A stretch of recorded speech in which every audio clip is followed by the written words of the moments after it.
Salut, j'espère que tu es en forme. Alors aujourd'hui on se retrouve dans une nouvelle vidéo pour la présentation d'un produit que je voulais tester depuis vraiment hyper longtemps. C'est un produit qui me faisait vraiment envie depuis très longtemps.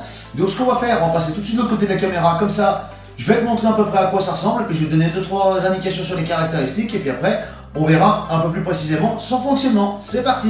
Bon alors, comme tu as pu le voir en titre, il s'agit donc d'un cadre digital.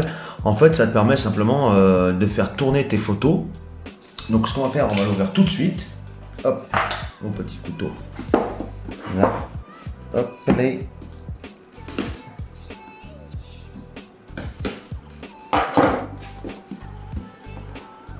Alors, à quoi ça ressemble?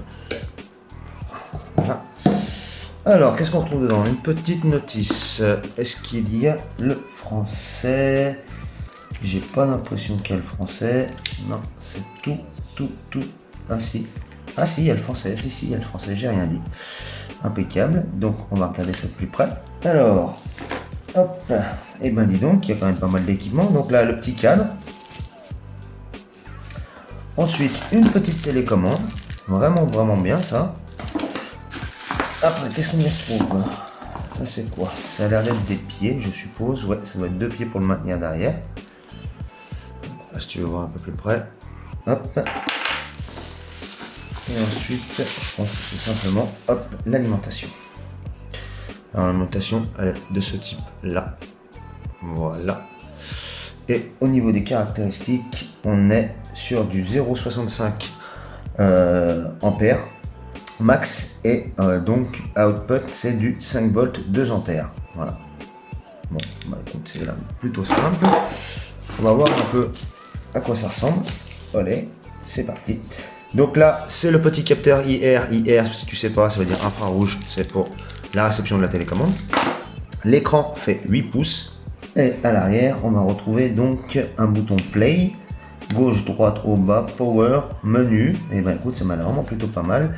Sur le côté gauche, on retrouve un slot pour la carte SD, un slot pour pouvoir y mettre un casque audio, le micro USB ici, juste là, et un port USB, et donc l'alimentation juste ici. Ben, dis-moi, c'est quand même plutôt pas mal, c'est quand même vraiment complet.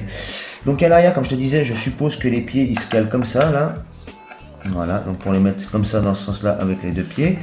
Après tu peux très certainement le mettre debout, je pense dans ce style là, hop là, pour le mettre debout comme ceci. Et puis en plus de ça, tu as hop ici un support pour mural, donc si tu veux mettre une petite vis et puis tu mets comme ça, clac, et hop, plouf, impeccable. Donc le modèle c'est le P800, comme tu as pu le voir. Et ben écoute, ce qu'on va faire, je vais te donner tout de suite les caractéristiques de la bête. Comme ça, tu vas en savoir un petit peu plus avant le premier démarrage. Donc je vais te donner rapidement les caractéristiques. Alors comme je te le disais, au niveau de l'interface externe, donc pour mettre les cartes SD, c'est du MMC SSD en maximum 32 Go. Le format d'image qui est accepté, donc c'est du JPEG, BMG, GIF et PNG. Au niveau du format audio, parce que vu qu'il y a du son quand même, donc on peut lire le MP3, le WMA, l'OGG, le FLAC, l'APE, l'AMR, le WAV, l'ACC. AAC, pardon. Bon, après le FLAC, c'est vrai que là-dessus, ça n'a pas grand intérêt, voilà, sur un appareil comme ça, mais bon, ça y est. Au niveau du format vidéo, là, c'est là que c'est un peu plus intéressant déjà, puisqu'on peut lire du MKV, de l'AVI, du MP4, du MOV, du FLV, du MPG, du VOB, 3GP et M4V. Alors, comme je te le disais, l'écran est en 8 pouces, mais il est quand même en 1900 par 1080, donc tu pourras lire au maximum sur 30 fps. Donc il y a un commutateur 12 heures ou 24 heures, une minuterie. Donc tu peux faire de la lecture de photos, de musique, de vidéos, photos et musique, ça fait calendrier, enfin voilà, et puis donc éteindre la bécane. Au niveau sonore, donc puisqu'on était sur le son, c'est quand même du stéréo en 2 canaux, et c'est la sortie de la puissance, c'est donc du 2 watts. Au niveau de langage OSD, donc OSD c'est le menu qui s'affiche par-dessus l'écran. Donc tu as le chinois simplifié, le japonais, l'anglais, le français, l'allemand, l'italien, l'espagnol, le polonais, le portugais et le suédois. Donc la télécommande, comme je te disais, c'est de l'IR. Elle a une portée. Attends, j'enlève le papier. On va la rendre un peu plus près. Hop. Comme je te disais, donc c'est de l'IR. Et elle a une portée de 8 mètres. Donc voilà, si tu veux voir la télécommande à quoi elle ressemble. c'est plutôt simple, franchement. Il y a même, bon, c'est en anglais, on est d'accord, mais c'est quand même ultra simple à comprendre. Donc ce qu'on va faire, on va lancer le premier démarrage pour voir à quoi ça ressemble un petit peu. Bon voilà, alors j'ai mis quelques fichiers vidéo et photos dans la carte SD. Désolé pour un peu le bordel, j'ai encore pas fini de ranger mon bureau. La carte SD, je l'ai donc insérée à l'arrière. J'ai enlevé le petit film ici pour activer les piles sur la télécommande et je vais retirer le film là. Là, voilà. Tac, et puis on va faire le premier démarrage en appuyant sur le bouton Power, juste ici. Donc je me suis mis un peu dans le sombre pour qu'on puisse voir un peu mieux. Digital Photo Frame, ok. Donc bah déjà le menu a l'air plutôt simple comme ça. Format, on va voir. Donc ce qu'on va faire tout de suite, on va aller se rendre dans le menu Setup, juste ici. Tac. Et puis on va aller dans System Setup. Là, Entrée. Donc là, tu as le bouton Entrée juste au milieu. On va changer en français. On va mettre Valider. Ok. On va tout laisser comme ça. Et on va faire Exit pour sortir. Ok. Exit encore une fois. Là. Bon, bah écoute, là, il m'a l'air d'avoir pris la carte. Alors, je vais pas le laisser durer longtemps le film parce que... Là, je monte le son à fond. Là, je suis à fond là. Je vais sortir tout de suite de là parce que sinon... Je vais me faire striker. Donc, hop, ok. On va aller faire un petit tour dans les photos. Ok. Alors... Il veut pas me lire les photos. Ah, si. Ok. Il y a un petit temps de chargement. Je pense que ça doit être un système Linux qui est utilisé, un petit système Linux ici. C'est pas du tout de l'Android. Hein. Alors on va essayer de lire une photo, voir ce que ça donne. On va mettre entrée. Tac. Alors. Plein écran. C'est bien sûr que je patiente. Parce que ça charge, c'est normal. Bah, franchement, l'écran c'est hyper propre. C'est vraiment très très propre. Je vais passer à la photo suivante. Donc là, ça c'est volume, ok. Donc c'est pas ça. Ah, ok, ça change automatiquement. Non, franchement, c'est très très propre. Et c'est vraiment agréable. C'est vraiment très très agréable. Je vais essayer une vidéo que j'avais mis. Tu vois, ça change automatiquement. Non, c'est pas mal, franchement. C'est génial. La qualité est vraiment au rendez-vous. C'est très très propre. Je suis hyper content là pour l'instant. C'est vraiment vraiment joli. Il y a un petit peu de lag, mais les fichiers sont énormes quand même. Et puis c'est le premier lancement, je sais. Je pense que voilà, le temps que ça se mette un peu en mémoire et tout, mais c'est hyper propre. Puis de toute façon, t'es pas là pour voir les transitions, mais surtout pour voir les photos. Donc là, c'est vrai que voilà, ça fait plaisir. Ça fait plaisir. Après, tu peux changer la temporisation, bien sûr. Hein. Alors, ce qu'on va faire, on va aller voir tout de suite un fichier vidéo que j'ai mis. Hop, on va sortir. Un fichier vidéo que j'ai mis sur la carte SD. Alors, exit. Il y a toujours un petit temps de latence, ouais. C'est pas un foot de hier, il ne doit pas y avoir 8 Go de RAM, mais bon, c'est pas grave, c'est parce qu'on lui demande. Hop, alors, voilà, ça c'est la vidéo que j'ai fait moi, on peut la laisser tourner un petit peu, comme ça, on va voir ce que ça donne. Donc ça, c'est du MP4 et celle que tu as vu avant, c'était du MKV. Donc ça lit bien les formats, pour de vrai, pour de bon. Le son est quand même relativement fort. Hein. Est-ce que je peux avancer dans la vidéo si je fais ça? Non, ça monte le son, donc je peux pas avancer dedans. Ah si, je suis bête. Là, il y a les boutons. Tu vois, quand tu vas aller trop vite. Alors si j'avance un petit peu, est-ce que ça marche? Oui, ça marche quand même, punaise, oh, ça lag pas. Hein. Waouh, waouh, waouh. Après, t'appuies sur le bouton Entrée. Oula,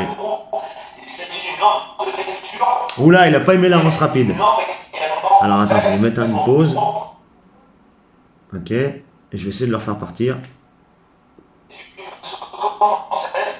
Ah, il a pas aimé du tout l'avance rapide. Et là, ça tire sur les petites mirettes. Donc, ça peut être vraiment un produit qui est utile en plus d'être design. Ouh aïe aïe, ouh aïe aïe. Alors, je vais très fort. Alors attends, je remets une pause. Ah, je pense que vraiment, je sais pas, c'est pas indiqué la mémoire vive qu'il y a dedans, mais à mon avis, ça doit pas être violent. Donc j'avais essayé, juste avant la coupure, donc j'ai essayé avec le film qui est juste ici, là. Je pense que tu l'as reconnu. J'ai donc avancé 1000 lectures, ça déroule sans problème. J'ai ajouté un second fichier vidéo MP4 juste ici, donc le mien, ce que j'upload sur YouTube. On va voir ce que ça donne, si ça fonctionne ou pas. Oui, en son cœur. Avant d'en voir un peu plus au niveau des spécifications et du fonctionnement de la bête, les MP4 ça déconne.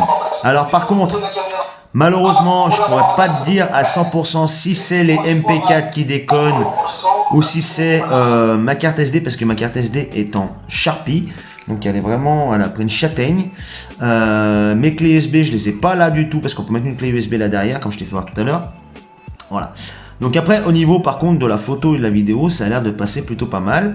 Donc là, tu as un bouton aussi pour mettre directement en diaporama, là, juste en haut, au milieu. On va essayer de le faire. On va voir si ça fonctionne.